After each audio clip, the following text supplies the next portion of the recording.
تو रसूल अल्लाह सल्लल्लाहु अलैहि वसल्लम ने फरमाया, नहीं, ऐसा मत करो, जिस बच्चे को दुनिया में आना है वो आके रहेगा और जिसे नहीं आना वो नहीं आएगा। यानी कि आप औरतों के साथ ज्यादती करते हैं और उसके बाद ज्यादा माल हासिल करने के लिए, यानी कि जिन औरतों के बच्चे होंगे उनके पैसे कम मिलेंगे।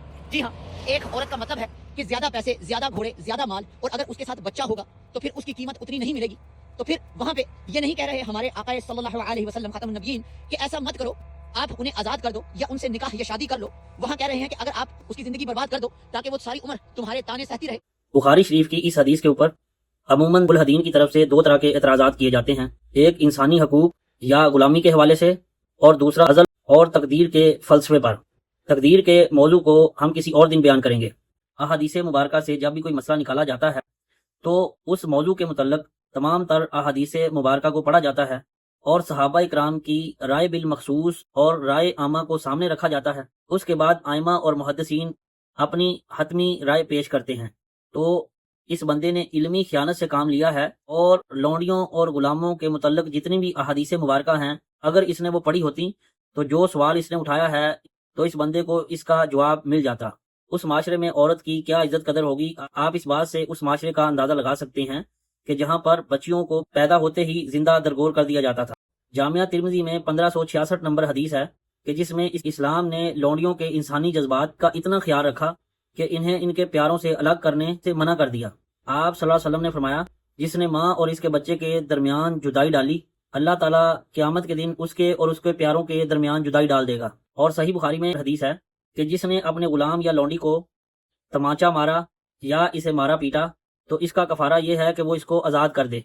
और अल्लाह के रसूल सल्लल्लाहु अलैहि वसल्लम ने अपनी आखिरी वसीयतों में, सुनन इब्न माजा में 2697 नंबर हदीस है, जिसमें अल्लाह के रसूल सल्लल्लाहु अलैहि वसल्लम ने फरमाया कि नमाजों का ख्याल रखना और जो तुम्हारे मातहत गुलाम और लौंडियां हैं उनका भी।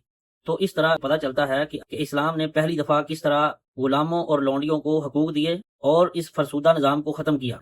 अब इस हदीस में सहाबा इकराम की तरफ से अल्लाह के रसूल सल्लल्लाहु अलैहि वसल्लम से जो मसला पूछा गया था, उसमें अल्लाह के रसूल सल्लल्लाहु अलैहि वसल्लम ने एक हिकमत की बहुत बड़ी बात की, जिसको आज की साइंस ने भी तस्लीम किया। हदीस का ये जुमला कि जिस रूह की पैदाइश लिख दी गई है वो पैदा होकर रहेगी, ये बात आज के इस साइंसी दौर में भी बहुत अहमियत रखती है। अजल या माने हमल के जदीद तरीके भी 100% गारंटी नहीं देते, यानी हमल ठहरने के लिए बहुत से ऐसे हयातियाती अवामल दरकार होते हैं जो इंसानी कंट्रोल से बाहर हैं। आप सल्लल्लाहु अलैहि वसल्लम ने इसी कायनाती हकीकत की तरफ इशारा किया कि तुम्हारी तदबीर अल्लाह की तकदीर पर गालिब नहीं आ सकती। अगर इस हदीस को गौर से पढ़ा जाए तो ऐसे लोग जो इसके ऊपर एतराज करते हैं उनको इसी हदीस से उनका जवाब मिल जाएगा।